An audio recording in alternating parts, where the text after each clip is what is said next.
Good morning. Good morning, everyone. My name is Captain Lampano. I work for Los Rios College Police.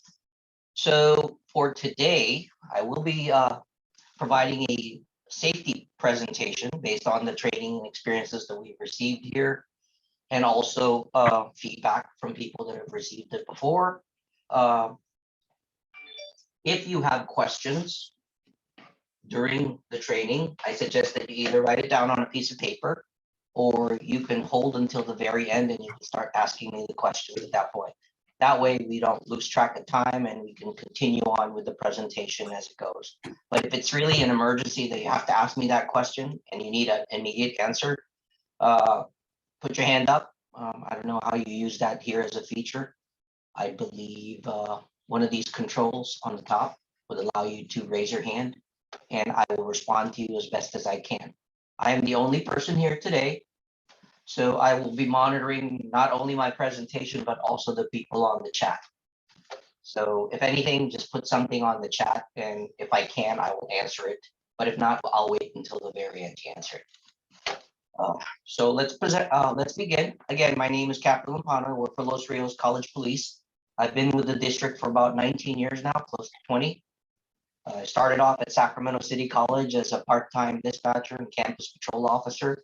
At the time, I was waiting on my background with the police department, and after a few months, I was hired. I stayed at Sac City College for approximately 13, 14 years before I got moved to Folsom Lake College. I spent about a good 7 months over there, and then again, I was moved back to City College to be the intern sergeant. I stayed there for another 3 years before I was moved to American River College, where I stayed for another 2 years. And this was my last stop here at the CRC. And that was the time when I was promoted as the captain of the police department. In terms of experiences, I've been through the chain and department. I think the only department that I have not worked in was detectives, but I have worked some of the cases with detectives here. I've been an officer, a field training officer, firearms instructor, chemical weapons instructor. Again, as a sergeant, I am also the instructor for our Narcan administration program here at for the district. In addition to all the other hats now that I have to wear as a captain, and if I have to enumerate those things to you, I will bore you to death. So let's just start off with a presentation. Again, like I said, if you have questions, you can put it on the chat and I'll try and answer it either during the presentation or afterwards. So this presentation, safety training, came about so that we can make sure, as a reason, whether you believe it or not, we have issues here on our campuses. Our campuses are open, unlike high schools. We don't have any gates that prevent people from coming in either early in the morning or at night. We are always open. And that kind of exposes us to every element that's outside, whether it's good or bad. And because of those, sometimes crimes happen on our campus. So as the police department, it is our job to make sure that we provide our employees, our staff, our instructors, and also our students training for safety to make sure that you can keep yourself aware of what is going on in the college and at the same time know what to do in case something happens.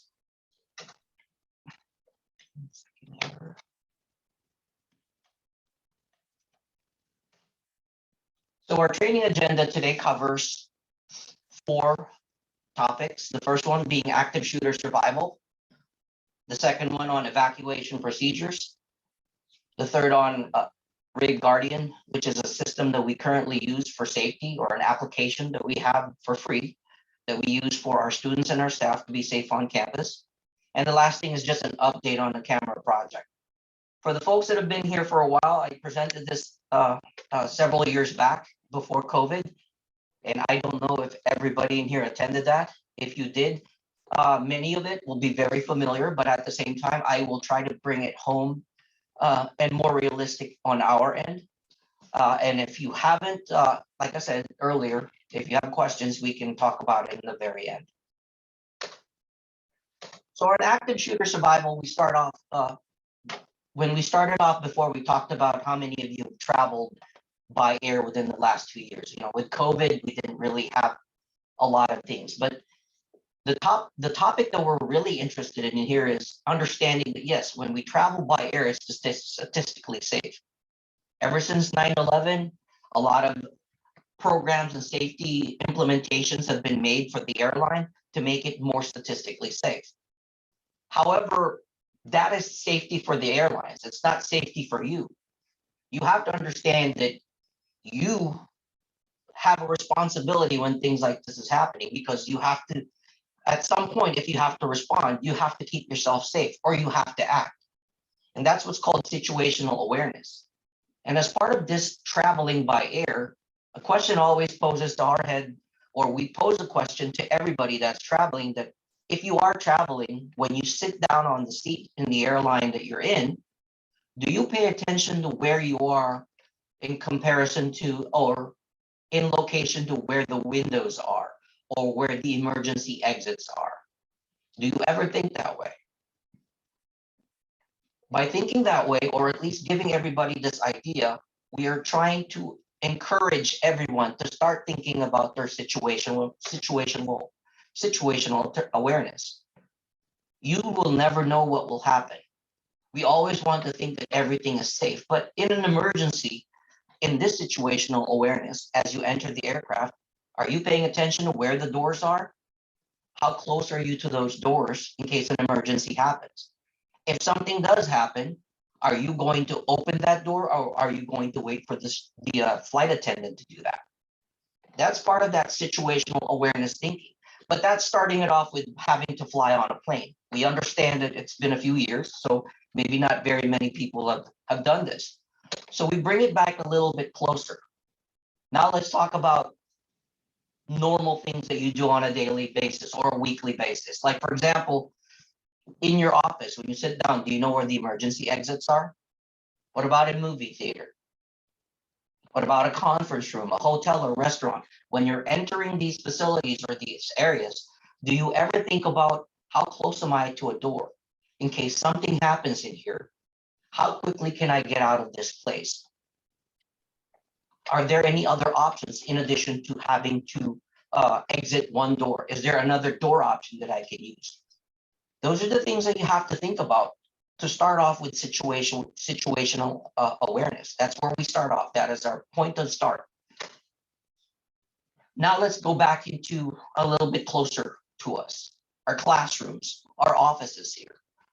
Do you understand that when you're in a classroom or close to a building, do you know where the emergency exits are in that building? How many are there? How quickly can you get there from where you are at? If you decide that you have to lock a room, a door, or a certain area, how quickly can you do that? Do you have the keys to do so? And if you do lock it, are you safe at that point? So by thinking that way, we can start talking about the objectives of this first training, which is active shooter survival. In this objective, I'm going to talk about actions that you need to take when confronted with or by an active shooter. What actions you need to take when you see us coming, law enforcement. Understanding that this is not a workplace violence briefing. It is a survival briefing. Workplace violence may not necessarily mean that it will involve a weapon or an active shooter. However, a survival briefing means that in specific, this is what you need to do in an active shooter situation. So please pay attention, and we'll discuss some of these subjects or topics. So to start off, as you can see this photograph, you can see different photographs that show you areas, places, locations, unfortunately, where active shooter incidents have taken place. Like, for example, where we shot. The most recent one in Illinois, where the shooter came out of the bathroom, and luckily, for some reason, there was a person that was able to engage him very quickly, and the threat was stopped. In a place where we exercise free speech. As you can see, the picture of Gabby Giffords, the female to the top right of this photograph. She is a congresswoman from Arizona.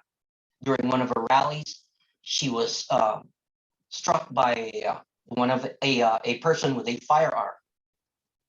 In a place we learn, like in colleges and university, in high schools, the most recent ones being in Parkland and Uvalde, at work, where people are working, in a church, where people go and feel safe, or at least try to feel safe during their weekends.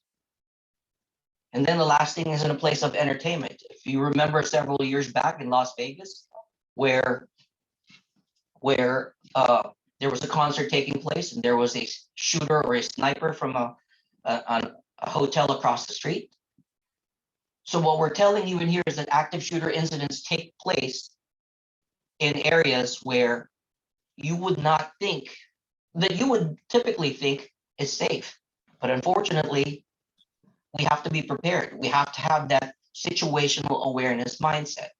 And hopefully by having that, we could prepare ourselves now, condition ourselves that we have to do something during this kind of event or incident.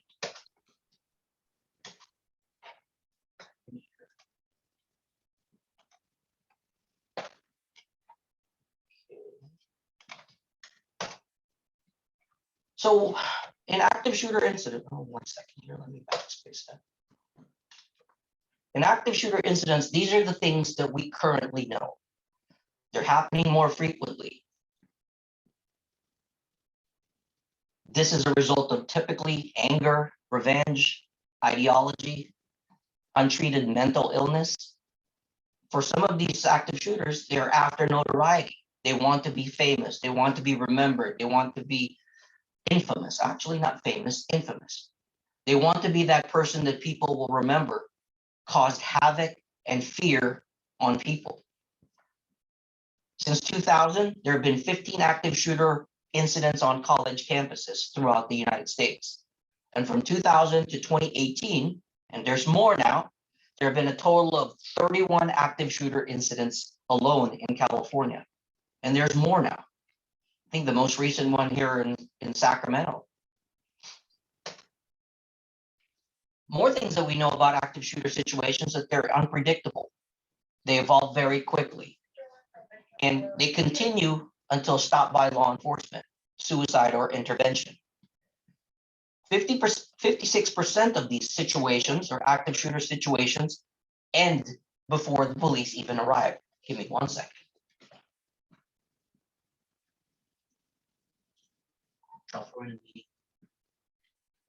Unavailable for calls.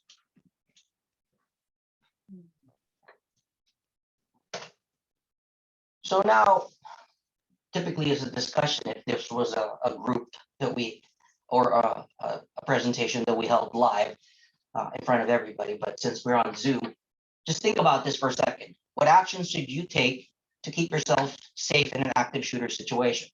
I'll give you a few seconds. Now, keep that in your head. So now with what you're thinking about, did it match with this? The first three things? When I presented this a couple of days ago, I talked about the words on the right, such as evacuate, hide out, take action, more of an educated definition of what you need to do, or your actions. While the other guy, the me, it would be the easiest and most concise words that I can use, which would be run, hide, and fight. These are the actions that most definitely, most likely you will have to use in an active shooter situations. In an active shooter situation. Understand, however, that these are typically not in order. You may have to take a different step. You might have to fight, you might have to hide, you might have to run. It doesn't always have to go, you have to run, and then you have to hide, and you have to fight. Depending on the situation that you're in, the placement of the location, your proximity to the shooter, all of those will dictate how you're going to respond. And it's not going to be a step-by-step process. If that's what you're thinking at this point, I'm going to tell you to not do that anymore. Remove that from your head and realize that your actions may not be a step-by-step process. It could be just one of these things. It could be a combination of these things. And it could be none at all, or not one at all, or just one of them. Always understand that it will not be in order. And although I am giving you tips and suggestions on how to do this, understand that one size shoe does not fit all. So you may have to improvise because the situation may be dynamic. So let's start off with running. If you have to decide, or if you decided that you have to run, depending on where you are from the shooter, understand a few things. First, have an escape route and plan in mind. If you don't have that, you may want to start thinking about that right now. For many of us over here, we've been in this college for a good number of time, but have we ever really stopped and think, hey, where I'm taking a walk right now while I'm on my break, if something happens, what areas can I use to escape the shooter? If I'm in the parking lot, how quickly can I get out of this parking lot? How many exits are there in this college?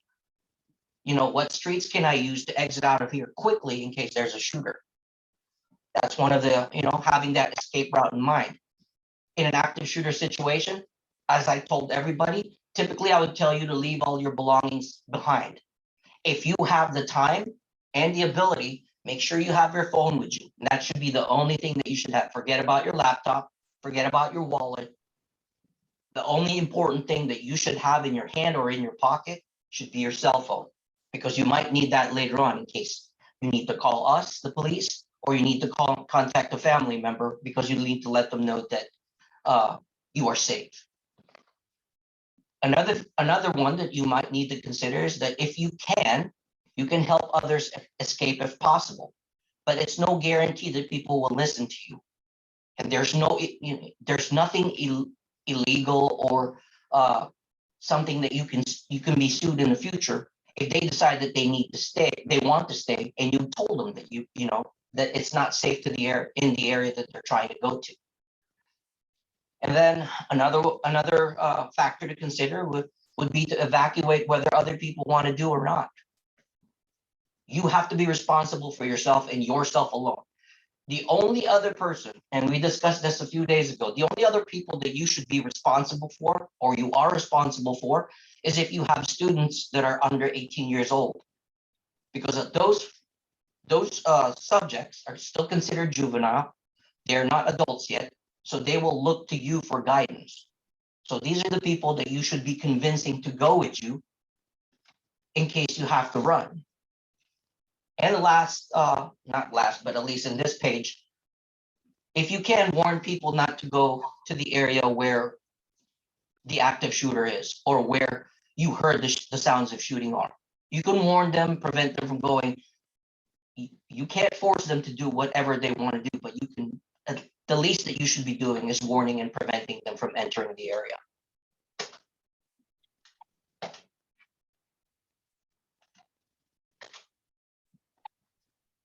On the second part of running, the other items that you need to consider should be, if you see wounded people, I'm sorry, but you have to take care of yourself. You have to keep yourself safe. If anything that you have to remember is understand where that subject is, but that is the only thing and as far as you can go. By attempting to help or move wounded people, you present yourself as a target to the shooter. So keep yourself safe first. Remember where you saw that wounded person. And when you get to a point, then you can notify either law enforcement or responding police or responding fire department people when you get interviewed later, where you saw those wounded people are. As you're making that run away from the shooter, always keep your hands visible. If you do have that phone, I suggest that before you even see the police officers, keep that phone in your pocket. Follow the instructions when you see police officers, and then when you get to a point, if there are no police officers yet at the time, when you get to a place where you feel it's safe, that would be the time and the place that you should contact 911. One of the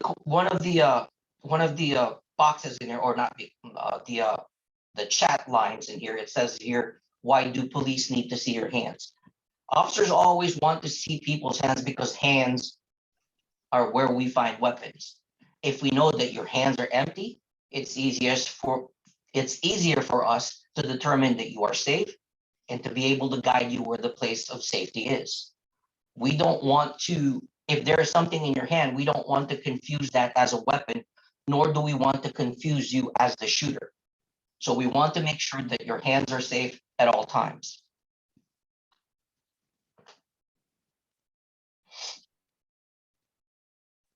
So the next one that you need to consider is if you decide that you are going to hide. The decision to hide is based on your perception of where the shooter is, how close you are to the shooter, and an option of if you decide to run away, you might encounter the shooter. So those are the factors that you need to consider for hiding out or deciding to hide out. If you do decide to hide out, your hiding spot should be out of active shooter's view, provide protection if shots are fired, and not restrict your options of movement. But these are suggestions. Again, these are suggestions that I'm making. Like to start with, being out of the shooter's view is what we in law enforcement call concealment, wherein you can hide, but in the place that you're hiding, it doesn't necessarily provide you a level of safety. That's called concealment. The second factor about providing protection if shots are fired is what's called going into a place where you can find cover. It's a place where you know for a fact that even if the shooter starts shooting, that room is made out of strong bricks or strong cement blocks that's protected by steel reinforcement. Those are places that we deem as covered places. And then the last factor to consider if you do decide to hide out is not restricting your options for movement. Always think that there should be an exit. However, if you've been on campus, in some of these rooms or places that you go to, there may be just one exit to go in and to go out. If you do decide to go in this place that only has one exit, be prepared that at some point, if you hide, you might have to fight. And if there is another exit option, then that would mean that in case something happens, you have two places or two doors that you can use to exit out of the place. So be aware of those things.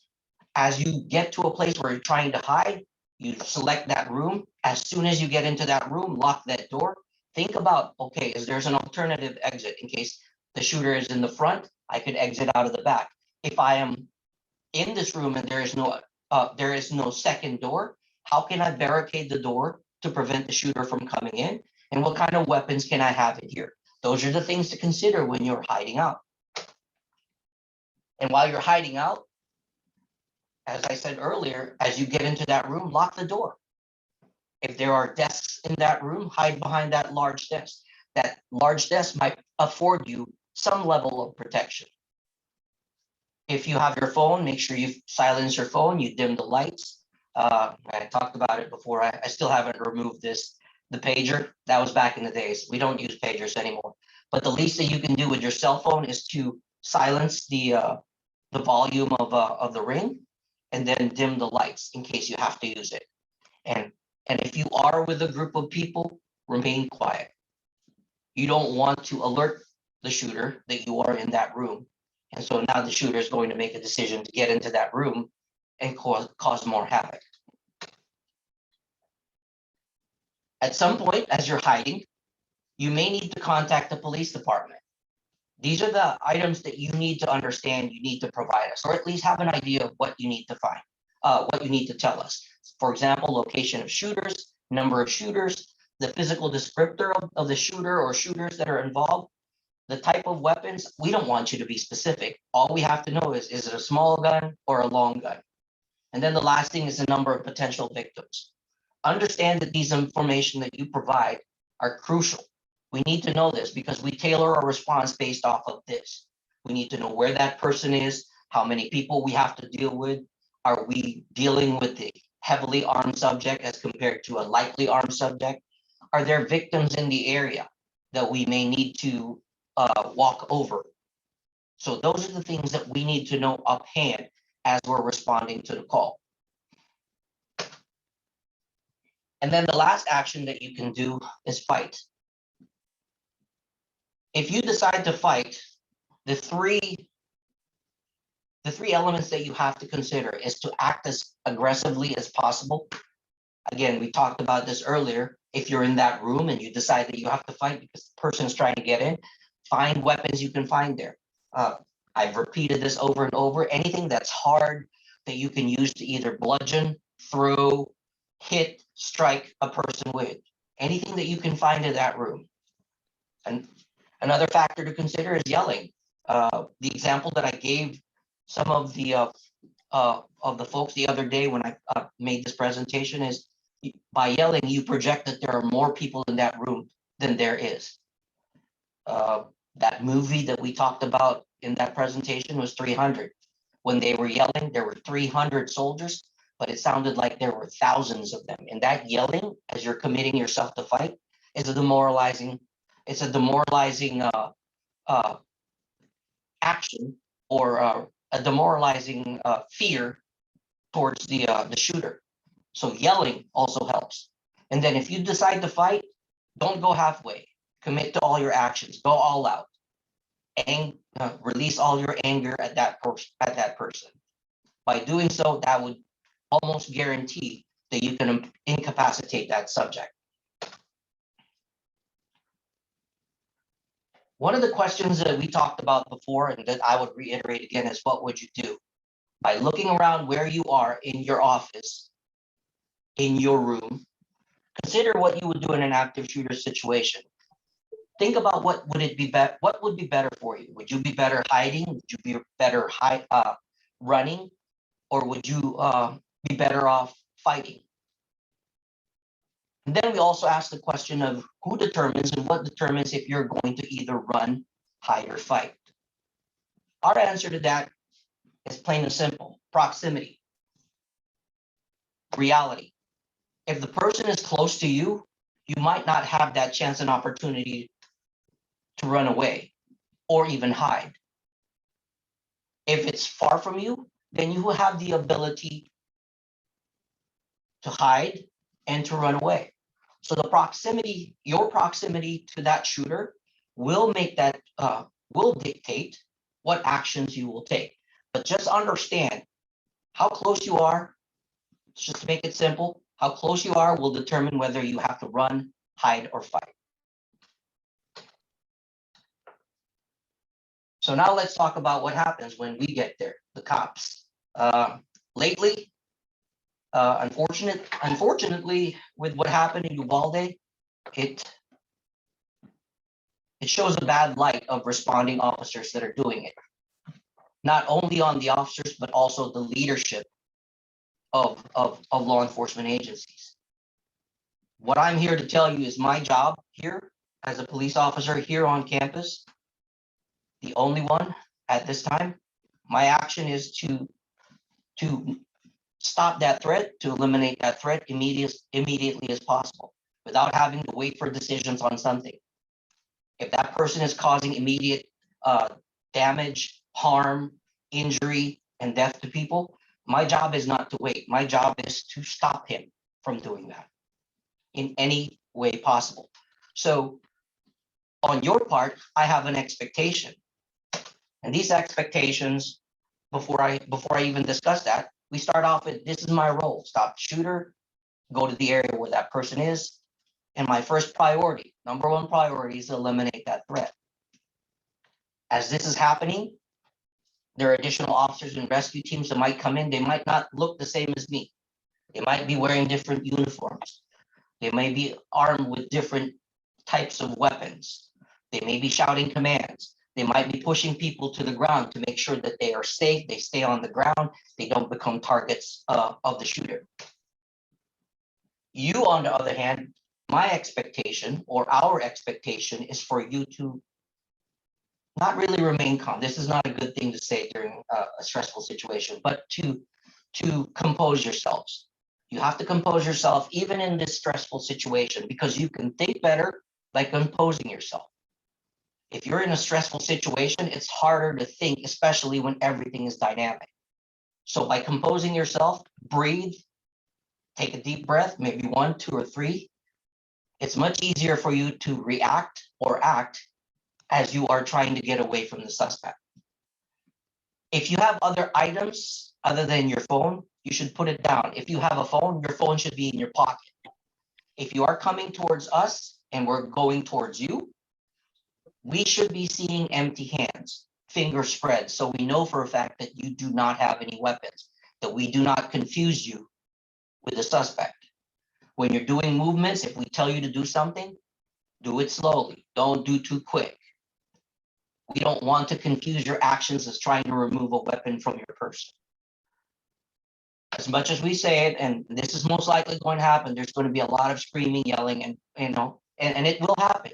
But if you can avoid these situations, avoid these actions, it is composing yourself will help us identify who the suspects are and be able to direct you where you need to go, where you can find safety. And then you go to the direction where we're typically coming from. Typically, what we tell people is, if we're going towards you, the area behind us, we've already cleared. So it's safer there. So you go wherever behind us is. We are heading towards where the danger is. You should be going behind us, which would be away from the danger.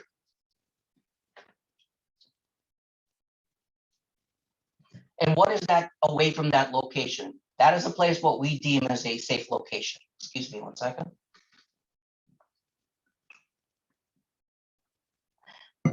That safe location is an area that we control, or at least our brothers and sisters in law enforcement are controlling. This is a place that we deem to be safe.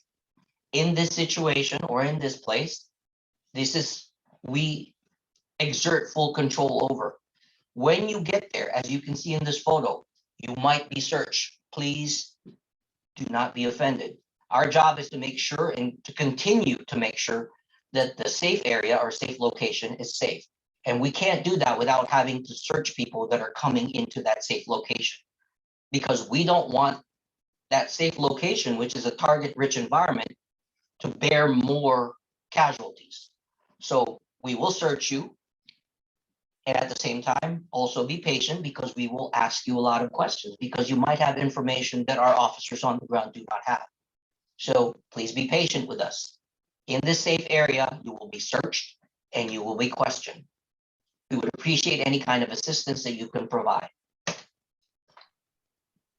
So now let's discuss preparation. How can you prepare for and prevent these situations? If you're a teacher, if you are a staff member, you should be thinking about these items at this point.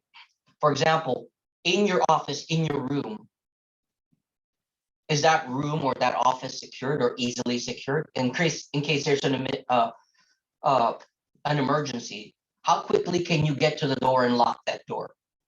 Many of the doors, you have to use a key to lock from the outside to lock it. In many of the rooms in here, especially in the college center, if you've been there lately, there are sliding doors or doors that are mechanically controlled. How quickly does that go down? Do you need to keep your finger on the button for that to go down? And inside that room, is there another room that you can go to while all of these doors are being locked and secured? A secondary room that you could go to where you can feel safe and have either cover or concealment. And throughout the day, think about it. Is this door locked? And if it isn't, why not? And when you do go inside this room, and if you are not familiar with your office and your room or your building right now, where are the two closest exits? If you're not, please think about it now. We are still in the beginning of the school year here. This is the time to prepare. You don't want to know about this later on. You should know about this. You should have known about it years ago. But if you haven't, this is the time that we need to prepare. Things are happening in the world, whether you like it or not. And our job is to make sure that we are, number one, situationally aware, and we are prepared to act in case something happens.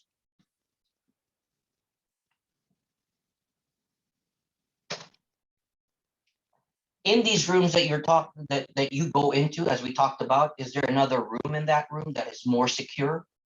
Uh, are there furnitures that you can use? What kind of improvised weapons? We discussed this earlier. These are the secondary things that you have to do when you get into that room and you get to a secondary room and there's no other option for you but to stay in that room. These are the things to think about is, what about the furniture? What can we use to barricade this one door, this one, only one entry door to prevent the guy from coming in or at least slow that guy from coming in? What kind of improvised weapons are in that room that we could use, either as a diversion to confuse, startle, or even overpower the assailant? Understand that by learning these concepts and talking about it and even practicing it right here, right now, this is our time of pre-planning. And that's what I'm asking everybody here. You have to pre-plan what you need to do so that in case something happens, you're ready to do it. If you wait to think about it and just think about it as it's happening, it's too late. You're not prepared at that point. And at that point, your actions might be detrimental to you. So you prepare right here, right now, today. Think about those. Think about these actions that you need to take if an emergency happens involving an active shooter. Understand, when you think ahead, you save lives. So if you see something, say something. You can call us. You know, the least that you can do is give us a call and tell us what you see, what's going on. If you see a person that's suspicious, maybe carrying a firearm on campus visibly, of course, we know that that's illegal on our campus, then maybe that's something that you need to notify us immediately. You know, any kind of suspicious device that a person is carrying, improvised explosive device, maybe contact us and we will deal with that person as soon as possible, as quickly as we can.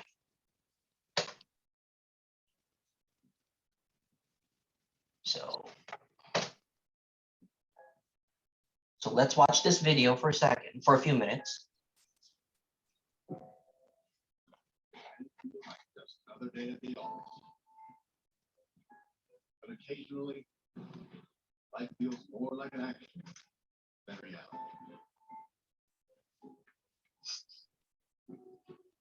The authorities are working hard to protect you and to protect our other space.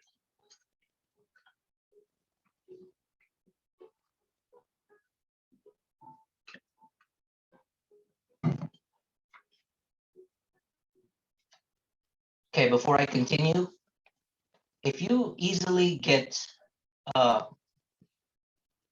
if you're easily affected by situations that involve firearms or injuries or pictures that might portray death, this would be the time to shut the video down. This is not a true event. This is a reenactment, just to show people that this is what may happen in the active shooter situation. So if you don't want to see this video, please make sure that you turn the video off or look the other way. This should take us about a good 3 to 4 minutes. So I'm giving you that time right now. 1, 2, and 3. Sometimes bad people, their motivations are different.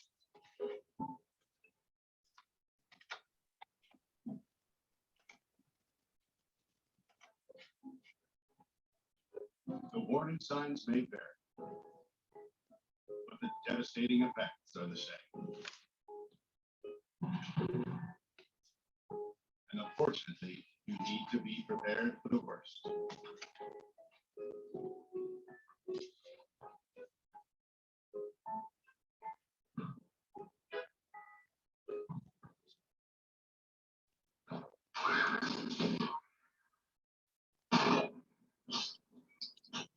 If you were ever to find yourself in the middle of an active shooter event, your survival may depend on whether or not you have a plan. The plan doesn't have to be complicated. There are 3 things you could do that make a difference: run, hide, fight. First and foremost, if you can get out, do it. Always try and escape or evacuate, even when others insist on staying. encourage others to lead with you, but don't let them slow you down with indecision. Remember what's important, you, not your stuff. Leave your belongings behind and try to find a way to get out safe. Trying to get yourself out of harm's way needs to be your #1 priority. Once you're out of the line of fire, try to prevent others from walking into the danger zone and call 911.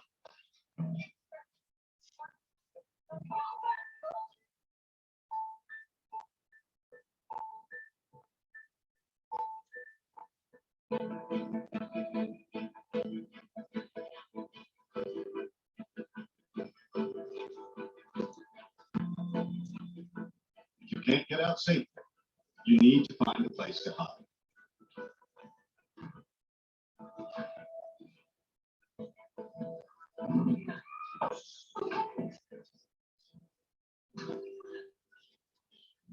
Act quickly and quietly. Try to secure your hiding place the best you can. Turn out lights, and if possible, remember to lock doors. Silence your ringer and vibration mode on your cell phone. And if you can't find a safe room or closet, try to conceal yourself behind large objects that may protect you. Do your best to remain quiet and calm.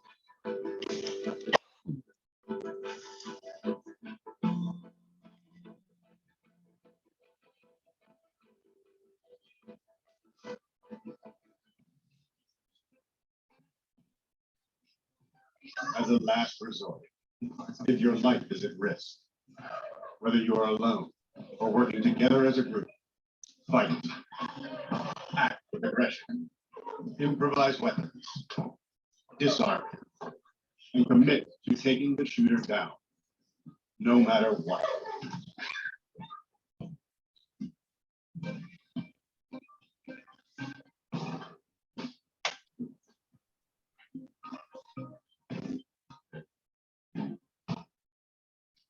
Try to be aware of your environment. Always have an exit plan. Know that in an incident like this, victims are generally chosen randomly. The event is unpredictable and may evolve quickly. The first responders on the scene are not there to evacuate or tend to the injured. They are well trained and are there to stop the shooter.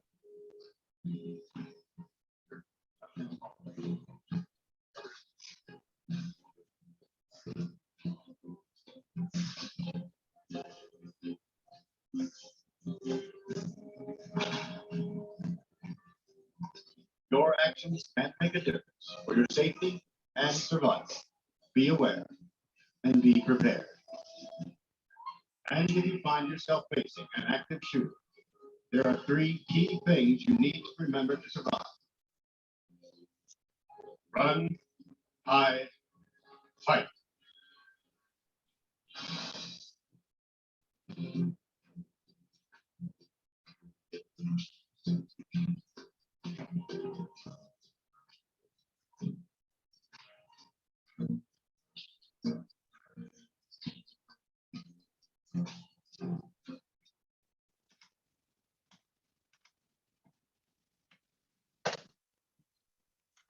Okay, so in summary, 2 things to remember. Your survival is dependent on your pre-planning. So that starts today. If you didn't plan for it before, you start pre-planning today, being aware of your location, your situation, understanding what exits you can use when you're inside the building. If you're in the parking lots, what areas you can use to exit out of the campus. Remember, half the time, by the time we get there, the shooting's already stopped. So there will be a situation that you will have to take care of yourself until we get there. So it's very, very important that you make these preparations right now. And then the last thing would be, you must have a plan. Not just me, everybody that's listening to this, you should develop a plan right here, right now. As I said earlier, if you think about what to do when the incident is happening, it's already too late. So that's why you make your plans as of today. Before I deviate to another topic that we're going to talk about, I really want to apologize. I guess the volume was not too high. So in the future, I will ask a little earlier to make sure that everybody's hearing the presentation before the video before I start it. And so now like I said, I want to apologize for not making the volume high enough. One of the questions that I saw in here was, what do you do with the lecture hall doors? With COVID going on, we usually keep ajar and open, but it's contradictory to our protocols. The question is, are you requiring your students to mask up when they're inside the room? So you have to make that choice at this point for you and your students, and as a person in charge of that. What's more important, COVID protocols or your life in case there's an active shooter situation? I'm not going to tell you what it is. You have to make that decision yourself. If it's right, understand that if the proximity of the shooter is near your classroom, you just gave them a target-rich environment. If it's not there, then you have enough time to secure the room or exit out of the room. But I can't tell you what you need to do because I don't know what that is. The decision to be made is how close or how far the shooter is. So the question right now is, what's more important, COVID protocols or your survival in case an emergency happens? You make that decision and you make that plan right here, right now. In a room where there is a lot of glass windows, like for example, the new college center, what I suggest for that room specifically is if there are no adjacent rooms in that room where you can feel safe, covered, and concealed, you should get out of that room.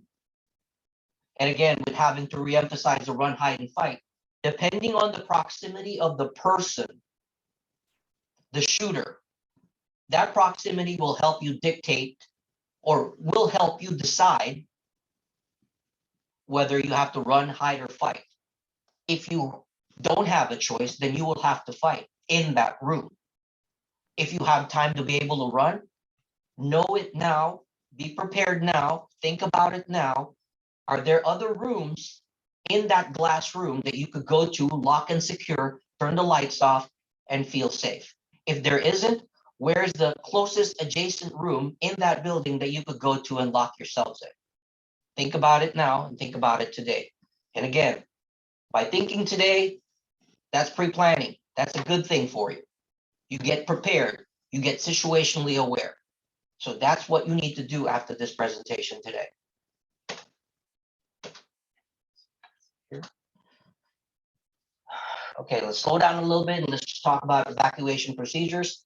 I am not sure if we're going to do some of these fire drills this year, but just these are items that you need to consider during evacuation procedures. We're going to run through this. First off, evacuation procedures that we're using this for is not for active shooter situations.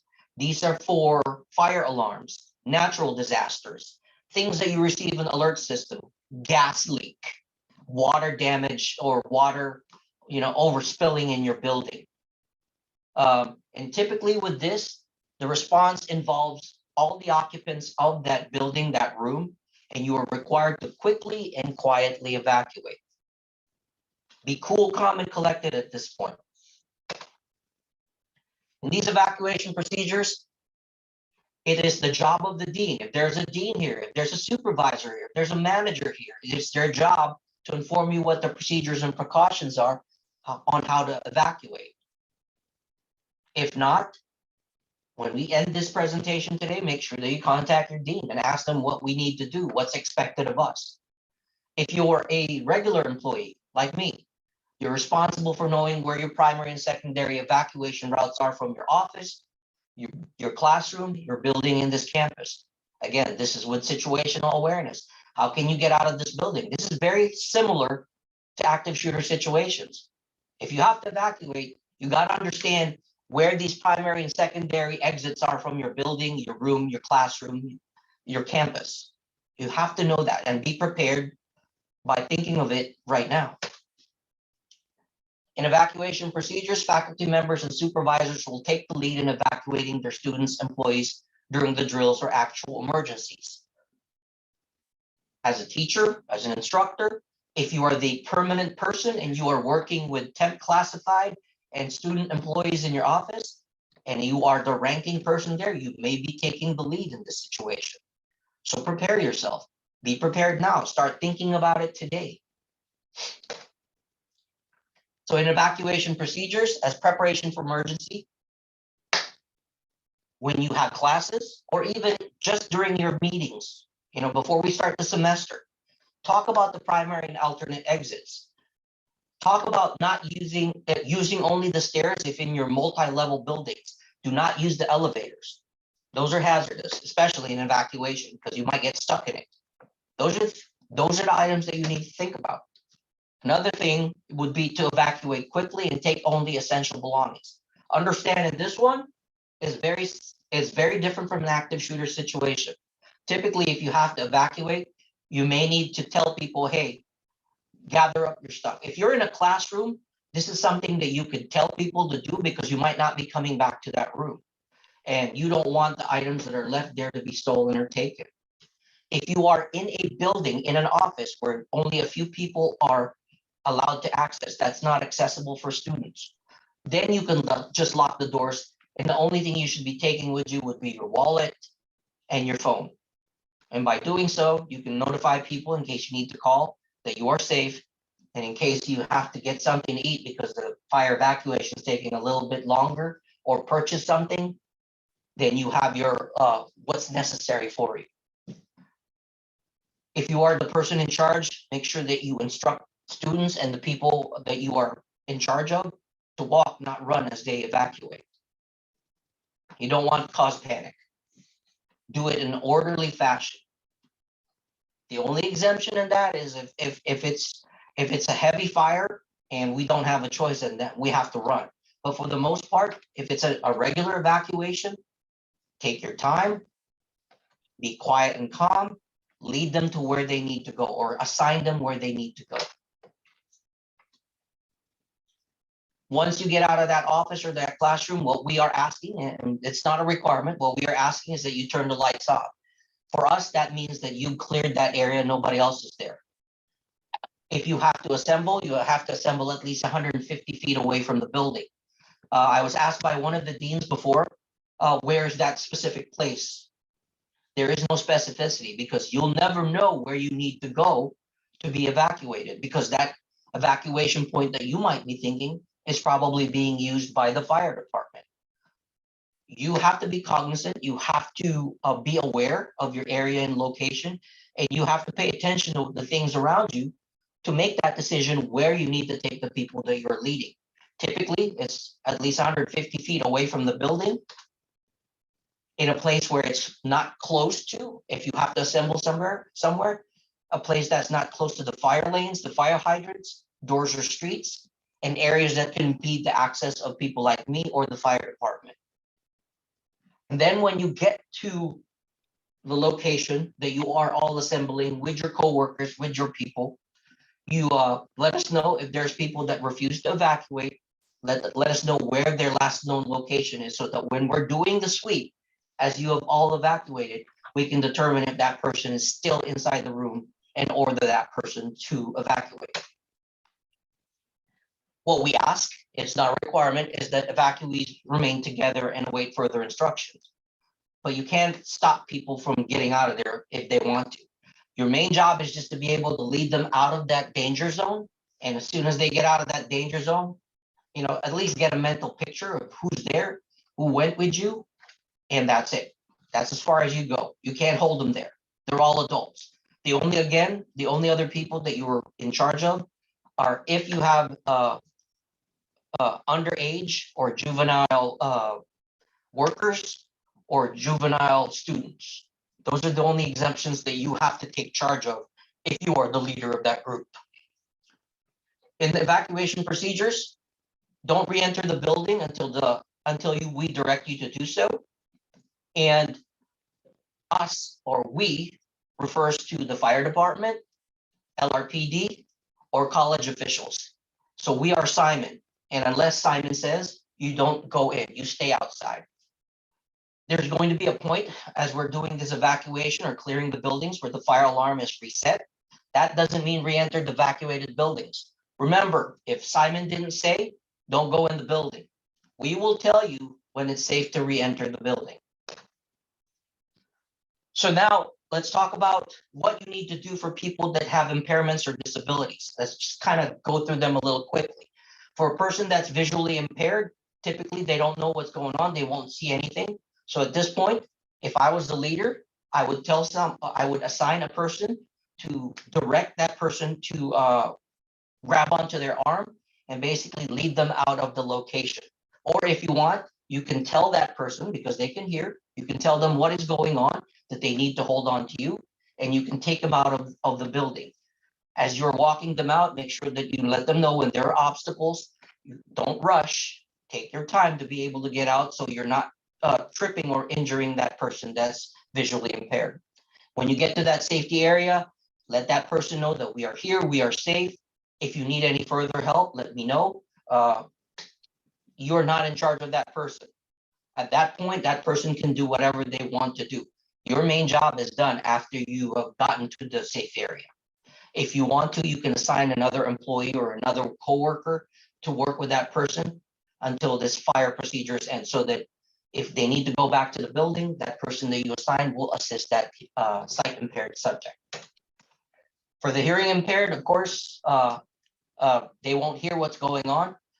Fortunately, for many of our rooms now, we have these lights that are flashing, which is coordinated in conjunction with a very, very loud siren.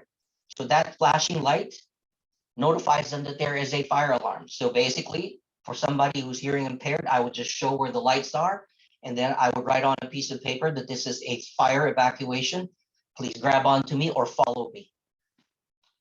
To get their attention, either that flashing light, or you can turn the switch on and off so that you can get that person with hearing impairments to pay attention to you, or even write it on the whiteboard if you can. And I believe there's this new system now. I'm not very familiar with it. It looks like a giant TV screen. I have not used that yet. If you know how to use that, like a whiteboard, use that to write that this is a fire evacuation. We need to exit the building. And that will allow you to notify that hearing impaired person.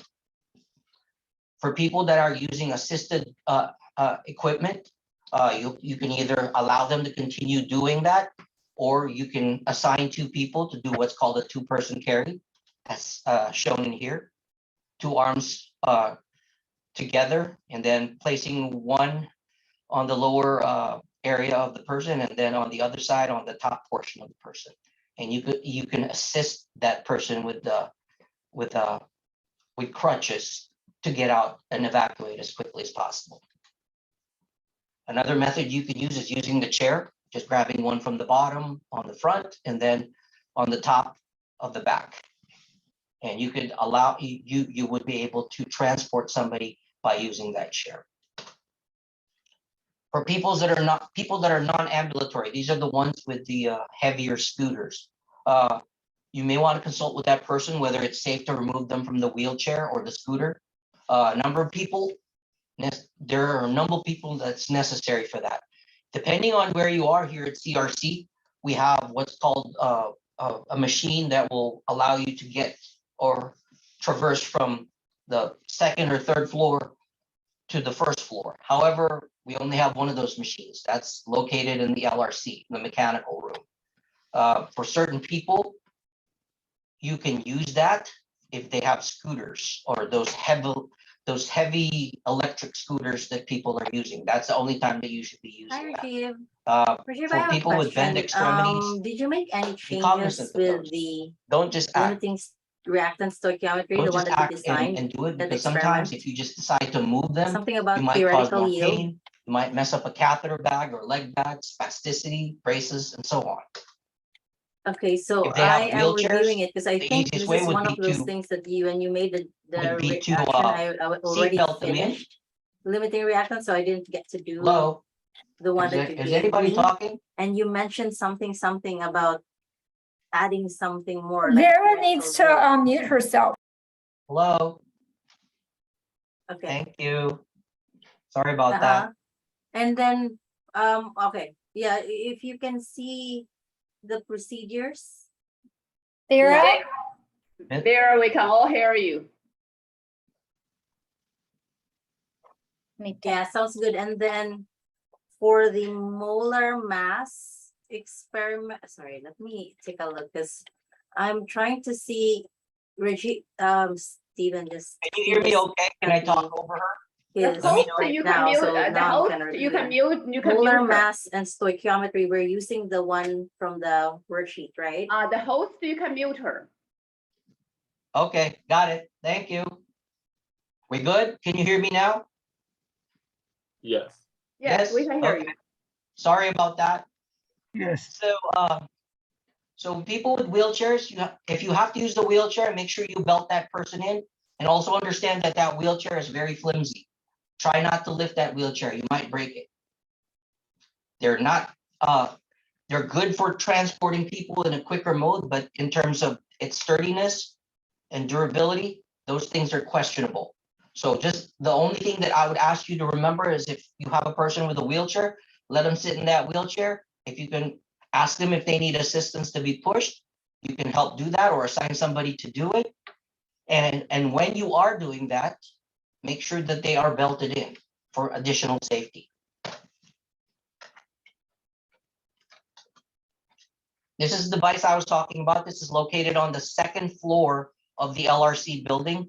If you need to learn how to operate this for your non-ambulatory folks that are using the heavy electric scooters, this is a machine that can be used, but if you need to learn how to use it or want to learn how to use it, please contact the operations department and they will provide you that training. Okay, we're halfway there, almost done. Now the Rig Guardian. For some of the folks that were here before, this rolled out maybe 3-4 years ago. This is an application that you can put on your phone that will allow you to get information, timely information of incidents happening on campus that have an emergency connotation to it. So let's talk about it. In this Rig Guardian, when you download it, there are several features that's in that application. The first being the inbox. The inbox is very similar to what's called the rave alert. It's a notification of things that are happening on campus that we deem to be an emergency. So for example, if there's an active shooter, you can receive an active shooter incident notification either through your rave alert. That one will notify you by email, by chat, which is this chat inbox, I'm sorry, not chat, by inbox, by phone, and by text. So you will get all of that information in addition to this inbox in regards to what is currently happening on campus and whether the nature of this item is an emergency nature. The second feature of this Rave Guardian is for people that want to have what's called a virtual escort. This virtual escort allows a user to time their ability to get from their office to their vehicle. And by timing that, also selecting a family member or a friend to check on them after that certain time frame to make sure that they are safe. I've had actually a few staff members that have used this and it's very effective, especially if you're working in the evening hours and at times we don't have any available people for escorting and you want to feel a little bit safer. Now that fall is coming, we all know that it will get dark sooner. So this is probably another tool that you can use to ensure or to maximize your safety while you're on campus.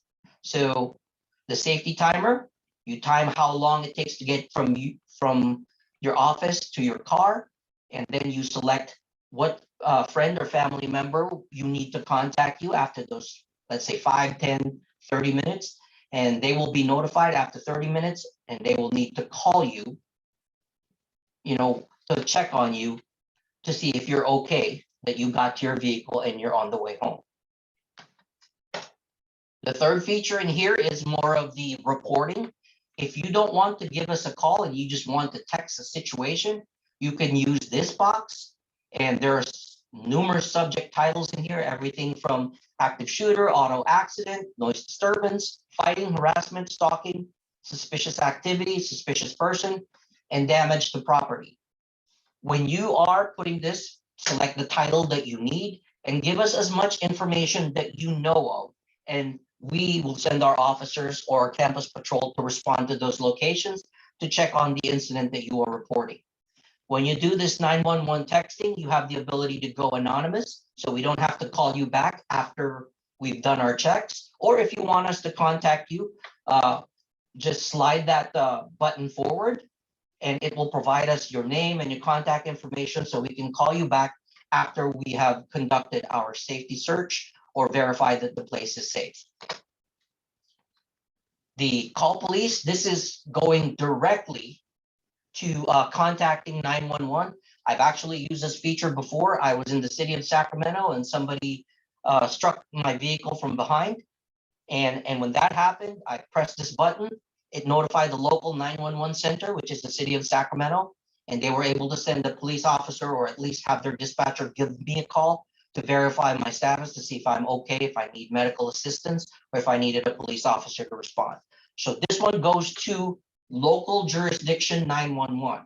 So if I'm in Sacramento City, it will go to Sacramento City 911. If I'm in Sacramento County, it would be to 911 County. If I'm in the freeway area, it would go directly to whatever's closer, either the city or county jurisdiction or the California Highway Patrol 911 service.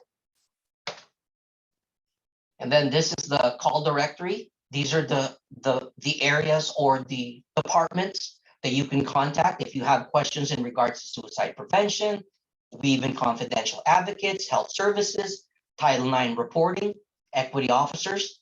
So you can scroll through that, and by scrolling through that and selecting that, it will get you to a site, a phone number that you call or email, and to get assistance on the subject that you're wanting to ask about or get assistance on. One more thing, the safety resource. So we talked about what we need to do in here about active shooter situations. We talked about what you need to do in fire evacuations. If you feel that I'm talking too quickly and you're not getting some of the subject material that I'm telling you, this is another safety resource that you can use. You could go into the safety resource site, and it'll probably, once you click onto it, it'll give you what you need to do in those kinds of situations as suggestions of actions that you need to do when you are involved in that type of situation, whether you need to evacuate, if there was an active shooter, what you need to do, if it's an accident, injury, assault or battery, and a bomb threat. Somebody raised their hand, Michelle Barkley. It's me. So I just looked on my Rave app too, because I have it on my phone. Mine just looks a little different from the picture you have. And I Yes. don't know Is if it blue now? it's it looks like a yeah, it's blue. It's blue now. Do you want me to, I can maybe show it to the camera. Can I show you what I have on? Okay. Is it like this? Yes. Yes. Yeah, that's the new thing now. It's not colored anymore. Maybe we got the Los Yeah, Rios version. I think that was probably the average. Yeah, no, but it's all the same content. I just want everyone Yes, to know. the contents are the same. Like I said, we just probably got the Los Rios version. Okay, any other questions, Michelle? That's it. I just wanted to Good. share. Okay, and then the very last thing or the last feature for this Rave Guardian is the Los Rios PD. So if you select this feature and you place that call, it calls directly to Los Rios PD. In addition to that, we are able to triangulate and map where you are. And typically that triangulation is within a few 20 to 30 yards away from where it is mapping. So by placing that call, you don't have to answer the call, but our dispatcher will be notified that a call is made at this location. And for us to respond to that location within 10 to 20 feet of that, we should find the caller. So with that Rave Guardian application, understand a few things. It is free and you can download it through using the App Store or Google Play. It is free. If you don't have it, let's start being prepared and make sure you download it today. And then the last, so we should be done very, very quickly in here. This is our Los Rios camera surveillance project. When I last talked about it in 2019, these were all the factors that were involved. It cost us this much. The advantage that we had was it unified the multiple systems, because back in the days prior to this in 2018, the camera systems for every campus was separate. They had their own interface, and they had their own servers that were collecting the information, and that was something that we didn't have full access to. So with this camera project, it centralized everything, and Los Rios PD has access to these cameras throughout the entire district. And when I say throughout, that means all the major campuses, the outreach centers, and district properties that do have cameras, such, for example, cameras located in district office, cameras that are located in our Meadowview FM office, the outreach centers that we have, and also the, as I said again, I'm sorry, as I said again, the main campuses. As it states here, it's about 30 days of archived video data. So that means that if there was a crime that happened 30 days ago, if it happened within distance of our camera view, we are able to use that for our investigations to either determine if there was a crime, determine or give or provide information about the suspect, and to help us in the very end in trying to prosecute a crime that had happened on our campus. To bring it home a little bit more, a few years ago, or maybe not a few years ago, about a semester ago or a semester and a half ago, there was a report of a sexual assault that happened on campus. By utilizing this camera that we have, we were able to identify who the suspect was, and we were able to disseminate that information to the local agencies, who in turn helped us out, and we were able to identify that person and also determine that this suspect that we had also committed crimes at Sacramento State University. So by putting all of those together and working with the Sacramento State University detective, we were able to set up a warrant of arrest on this subject, and the subject was arrested. And based off of what the judge will decide, hopefully that person will be registered as a sex offender and receive some jail time for the actions that he committed. And will probably require him to be registered as a sex offender. The estimated completion of that was back in 2019, but it kind of got delayed. It got finished in December of 2021. It is fully complete now. We are able to access these machines and this equipment now. So we are good to go. And we are using it to work not only the crimes that are happening on our campus, but also working with local agencies if they have crimes that that may have taken place in another jurisdiction and the subjects that were involved have been seen on our campuses. For us here at CRC, there were 96 cameras that were upgraded to improve the ability for us to identify certain things, certain vehicles, if it was close enough, license plates to these vehicles, description of vehicles, description of suspects. There's 96 cameras that have been updated, that have been interlinked with the other cameras throughout the district. And there are 10 of them that are in the Elk Grove Center. So just as an idea for everybody's safety. One thing that we have to remind everybody as I'm ending this is that camera surveillance project, there is a sign throughout our campuses. I need for everyone to understand the activities are on these premises are being recorded, which means that the incidents that are happening are being recorded. We don't have, or we did not pay for, or we did not have, or we do not have an employee that is sitting on a desk and watching these cameras 24/7, 7 days a week. So understand it's being recorded. So if you've been a victim of a crime on campus, all you have to do is report it to the police department, and we will check our camera systems to verify the crime and be able to use that as evidence if we identify the suspect and prosecute that suspect. So we are now at the ending portion. So in conclusion, we've talked about how to survive in an active shooter situation, the importance of situational awareness, and also the importance of pre-planning. We talked about how to evacuate and understanding that you have a personal responsibility for evacuating.